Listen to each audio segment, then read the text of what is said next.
अस्सलाम वालेकुम। Radio अर्गाज़म 90.8 FM के सोशल मीडिया प्लेटफॉर्म पर आप सभी का एक बार फिर स्वागत करते हैं। आज रेडियो अर्गाज़म 90.8 FM की team government degree college Kargil पहुंच चुके हैं। यहाँ पर आर्चरी टूर्नामेंट और इसके साथ साथ लोकल कुजीन डिस्प्ले और यहाँ आर्ट एंड क्राफ्ट डिज़ाइन वालों ने एक स्टॉल भी रखा गया है। उसके जितने भी यहाँ प्रोग्राम्स होंगे वो रेडियो अर्गाज़म 90.8 FM के माध्यम से आप सभी को देखने को मिलेगा।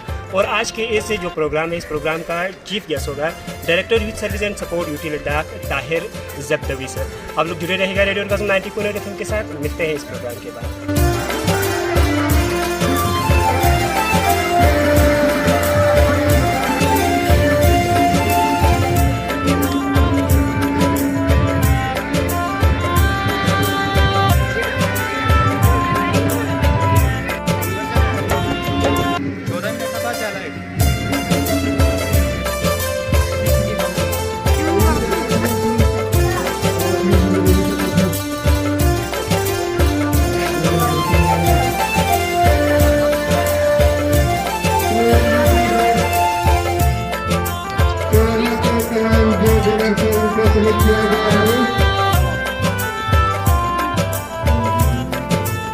मेरा नाम गुलशन बतूल है और मैं काकसर से हूँ। हमने आज बॉटनी डिपार्टमेंट की तरफ से एक फूड स्टॉल निकाला है जिसमें हमने ट्रेडिशनल फूड्स भी रखे हैं और कुछ फास्ट फूड भी रखा है।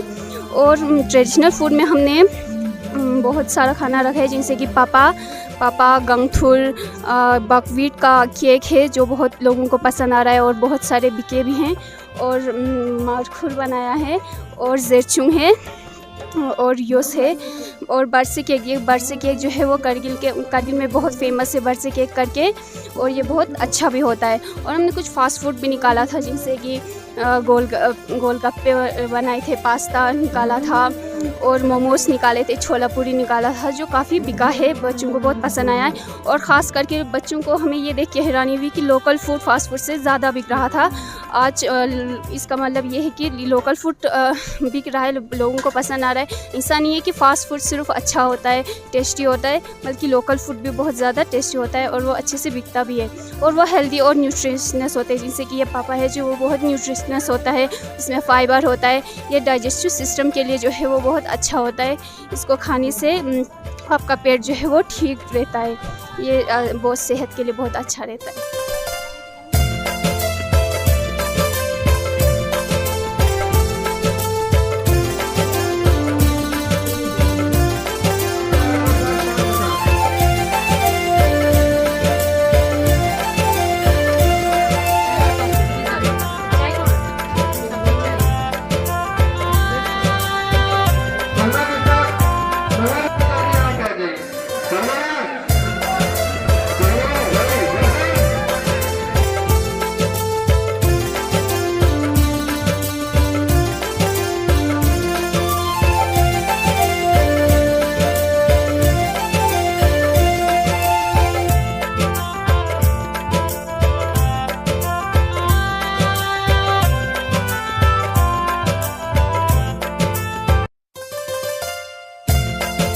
Bismillahirrahmanirrahim.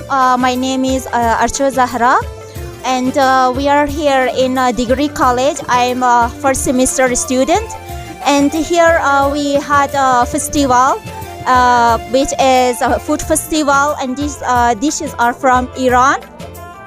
And we established this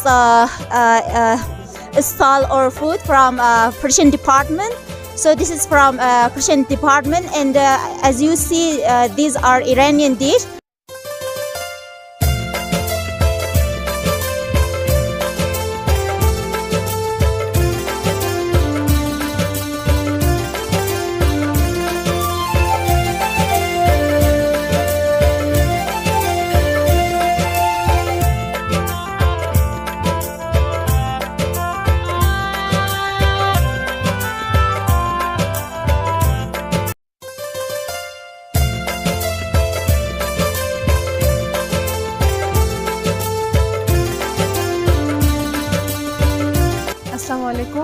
तो आज गवर्नमेंट डिग्री कॉलेज कारगिल में हमने स्किल सेंटर का यहाँ पे शो कास्ट किया हुआ है।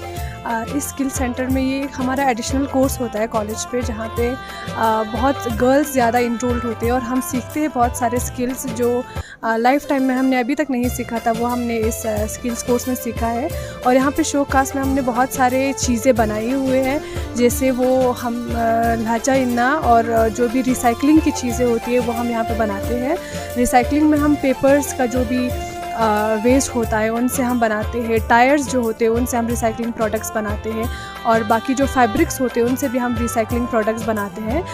हमारा पिछला सेमेस्टर भी इसी स्किल सेंटर में था, जहाँ पे हमें प्रोजेक्ट मिला था कि हमें अपनी जो बायोडाइवर्सिटी है, प्लांट्स और एनिमल्स हो, उन पे हमें कुछ प्रोजेक्ट बनाना है नीटिंग और क्रोशे यूज़ करके। तो हमने वहाँ पे भी हमने अपने बायोडाइवर्सिटी को बनाया था, किसी ने प्लांट्स बनाए, और हमारे जो ग्रुप था वो हमने वहाँ पे याक बनाया था, जो हमारे यहाँ पे बाइसन होता है उसी का बनाया था।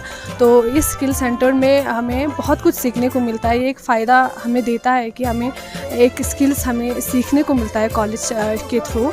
बाकी आप यहाँ पे देखते हो, यहाँ पे हैंड एम्ब्रॉयडरी बहुत हमें सीखने को मिलते हैं। यहाँ पे ट्रेडिशनल हैंड एम्ब्रॉयडरी हमें सीखने को मिलते हैं।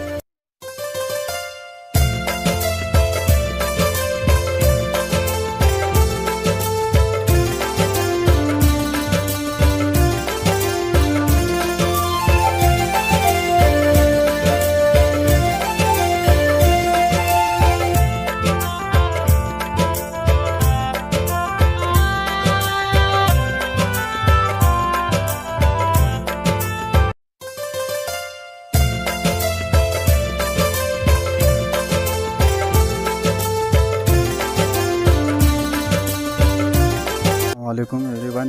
जो आप यहाँ पे जो सारे डिज़ाइंस जो देख रही है, इन्हीं गवर्नमेंट डिग्री कॉलेज के स्टूडेंट्स ने, हमने जो ग्राफिक डिज़ाइन स्टूडेंट ने ये सब डिज़ाइन किया हुआ है, जिसमें ये एक आर्चरी यहाँ पे टूर्नामेंट हुआ है, उसको ध्यान में रखते हुए पूरा एक कैंपेन बनाया है, जिसमें स्टिकर्स, डैंगलर्स और पोस्टर्स जो है सब कुछ जो है हमने यहाँ पे डिज़ाइन किया, ख़ुद से डिज़ाइन किया है। जो कैलेंडर्स है एवरीथिंग, और यहाँ पे शो किया गया है कि एक आर्चरी का जो है इवोल्यूशन जो है उसको ध्यान में रखते हुए कि आर्चरी कहाँ से स्टार्ट हुआ, कहाँ पे एंड हुआ, अभी जो ओलंपिक तक आया इसका सफ़र कैसा था। Everything has been showed in the, जैसे स्टिकर्स बनाए हैं हमने, डैंगलर्स बनाए, आप जो सारे डिज़ाइन देख सकते हो, एवरीथिंग इज़ हियर।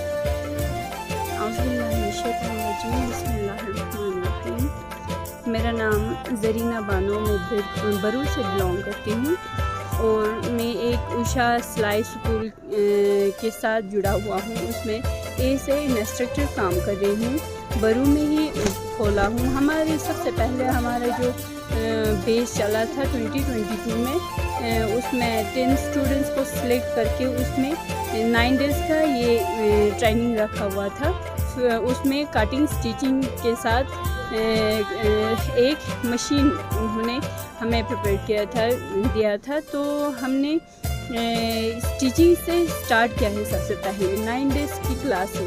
फिर इसके बाद जो 10 स्टूडेंट्स थे वो अलग अलग गांव से, अलग टाउन से बिलोंग करते थे। तो वहाँ पे जो वहाँ के रहने वाले जो औरतें हैं उनको भी एक अपने अंदर एक ये अपने पाँव पे खड़े होने के लिए उनको एक प्लेटफॉर्म दिया था उषा वालों ने।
archery competition is held. It's a traditional archery competition, and it is organized for the first time in this college. दो तीन बात है, क्योंकि मैं सुबह से ही बैठ के ऑब्जर्व कर रहा था और रियलाइज़ किया कि इस स्पोर्ट्स में बहुत सारे लर्निंग्स हैं. अगर हम थोड़ा सा ऑब्जर्व करें एज अ स्टूडेंट्स, आपको एवरी स्पोर्ट्स को डिफरेंट तरीके से ऑब्जर्व करने की ज़रूरत है. हॉर्स राइडिंग है, तो ये तीन चीज़ों के बारे में पैगंबर ने भी नसीहत किया है, एडवाइस किया है. अरब के रेगिस्तान में फुटबॉल का ग्राउंड ही नहीं होता था और अब इसका अपना एक मेजरमेंट है. मुझे ये समझ में आया कि इंसान की ज़िंदगी में टारगेट बहुत नज़दीक नहीं होता है. टारगेट जो है वो दूरी पर होता है, यानी बहुत ही दूरी तय करके आपको टारगेट तक पहुंचना है. टारगेट में भी मैं देख रहा था डिफरेंट एंगल्स आ सकते हैं. हम अपनी ज़िंदगी में भी देखते हैं कि बहुत सारे लोग, तो मुझे यही समझ में आ रहा था कि जितना एफर्ट्स होगा, जितना प्रैक्टिस होगा, जितना मेहनत होगा, वही आदमी जो है अपने कि जो एरो है वो बहुत ही स्ट्रेट का मतलब ये है कि टारगेट पर जाने के लिए आपको फोकस और स्ट्रेट, आपका गैप जो है वो बढ़ता जाएगा और एक टाइम ऐसा आएगा कि टारगेट कहीं और दिखाई देगा और आपका डायरेक्शन कहीं और दिखाई देगा. जब मैं आपके बो को देख रहा था तो इतना मुझे महसूस हो रहा है कि बो भी आपका स्ट्रेट नहीं है, एरो आपका स्ट्रेट है, लेकिन बो आपका स्ट्रेट नहीं है. ये बो आपको ये बताता है कि आपकी जिंदगी के अंदर एक लचक पैदा होना चाहिए. बहुत सारे लोग बड़े बड़े टारगेट्स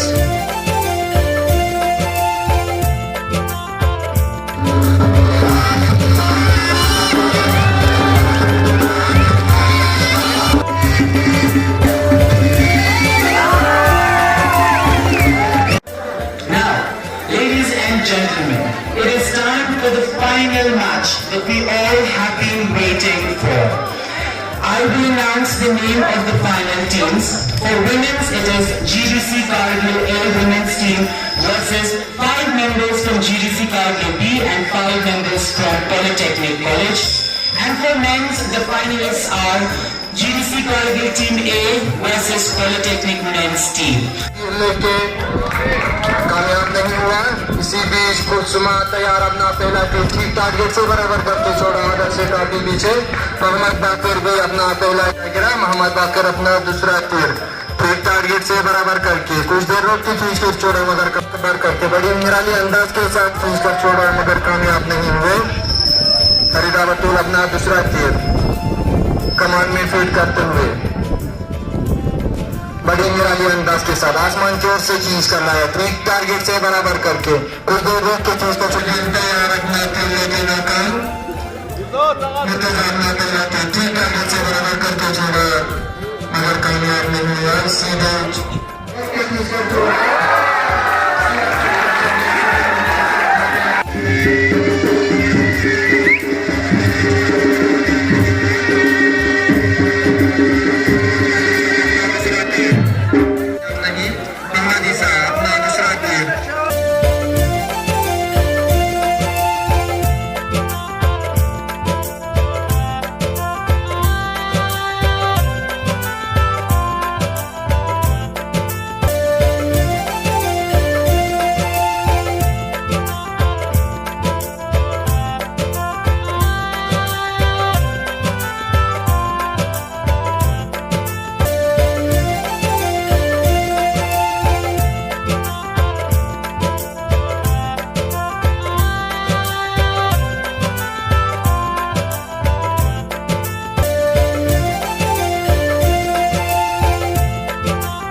आए हुए हैं डिग्री कॉलेज करगिल के प्रोफेसर साहबान, स्टूडेंट्स, मीडिया पर्सन्स। जैसे कि आज की आर्चरी की ये गेम्स जो खेल यहाँ पर आप लोगों ने मुनाकिद किया है, ये बहुत ही काबिल तारीफ है। शायद ये चैम्पियनशिप इसका पहला एडिशन होगा, मेरे ख्याल से पहला एडिशन होगा। तो उम्मीद यही है कि आने वाले दिनों में भी इसके सेकंड एडिशन भी होना चाहिए और ये सिलसिला जो है आगे भी बरकरार रहना चाहिए।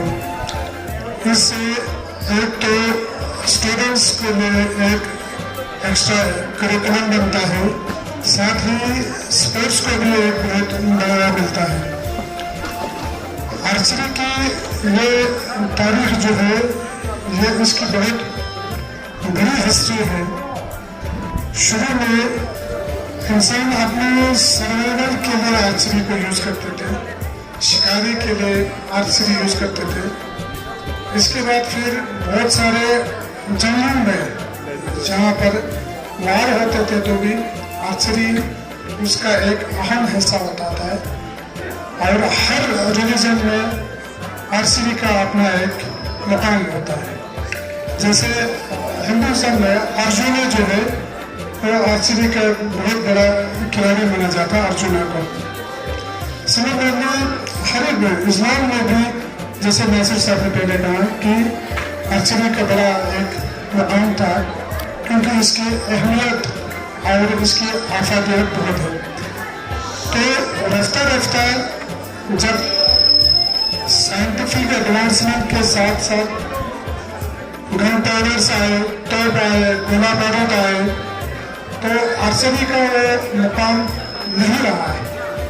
तो उसके बाद The Pan Traditional Archery Competition 2024 a grand success. Our sincerest thanks to our esteemed chief guest, Mr.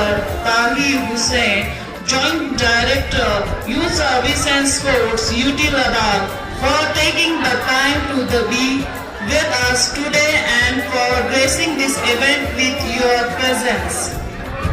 Thank you to Professor Dishkit Ammo Ma'am, Principal of GDC Kargil, for her support and leadership. Thank you to Professor Nazir Sabani sir for your support. I thank you to Ms. Shahista, Usha Coordinator, for this successful event. देखिए ऐसा है, जो आज की ये tournament जो है ये Usha limited degree college Kargil और youth service and sports department Kargil ने ये इनेकाद किया हुआ है। तो बहुत ही अच्छा लगा, यहाँ पर सारे बच्चे यहाँ कॉलेज के और बच्चे सबों ने यहाँ इसमें पार्टिसिपेट की। तो बहुत अच्छा लगा कि आइंदा आने वाले दिनों में भी अगर इस तरह के ऑर्गेनाइज करेंगे तो आर्चरी को और भी बूस्ट यहाँ यूटी लद्दाख में मिलेगी। तो जैसे दूसरा आपने पूछा था क्वेश्चन कि ये स्पोर्ट्स काउंसिल के बारे में, कल ही मुझे सेक्रेटरी साहब ने बताया कि हमारे स्पोर्ट्स काउंसिल जो है वो बन चुके हैं। तो बहुत ही जल्द इसकी एक्टिविटीज़ को जो है हम शुरू करेंगे। सर, जिस तरह आपने डिस्ट्रिक्ट रूरल को काफ़ी बहुत आसमानों तक छूने में अपनी ज़ाती इंटरेस्ट है, तो स्पोर्ट्स के मैदान में आज क्या अदा करें? स्पोर्ट्स के मैदान में ज़िया साहब ऐसा है, जैसे बहुत सारे ऐसे स्पोर्ट्स हैं जो लद्दाख में इसकी स्कोप बहुत ज़्यादा है। जैसे हमारा आर्चरी रहा है, इस तरह हमारा आइस हॉकी रहा, इस तरह हमारा हॉर्स पोलो रहा है। तो हमारी कोशिश यही होगी कि जितना हो सके स्पोर्ट्स को आगे उजागर करने की कोशिश करेंगे। इसके लिए फंडिंग का प्रॉब्लम भी नहीं होगा। और एक चीज़ है, खुशखबरी ये है कि स्पोर्ट्स अथॉरिटी ऑफ इंडिया के तरफ से भी काफ़ी सपोर्ट मिल रहा है। तो कारगिल में भी तकरीबन 500 कनाल का ज़मीन जो है वो पहले ही एयर मार्क हो चुका है। वहाँ पर आपने देखा भी होगा कि बहुत सारे इंफ्रास्ट्रक्चर अभी अंडर कंस्ट्रक्शन है, और भी इंफ्रास्ट्रक्चर यहाँ बनेंगे। तो परसों 7 तारीख को SI के एग्जीक्यूटिव डायरेक्टर्स का विजिट भी है। तो 7 तारीख से 10 तारीख तक यहाँ आ रहा है। तो हम मिल के हिल डेवलपमेंट काउंसिल के साथ भी बातचीत करेंगे। ऑनरेबल CC साहब भी अभी दिल्ली में है तो तशरीफ़ ला रहा है, तो उनके साथ भी हमारा डिस्कशन होगा। तो हम बहुत कोशिश यही करेंगे कि स्पोर्ट्स को बहुत बूस्ट मिले और पहले से ज़्यादा बढ़ावा दे। तो यूटी बनने के बाद इंफ्रास्ट्रक्चर का तो बहुत जगहों पर इंफ्रास्ट्रक्चर बना है, और भी वहाँ पर बनाने के लिए डिपार्टमेंट कोशिश कर रहा है। हमारे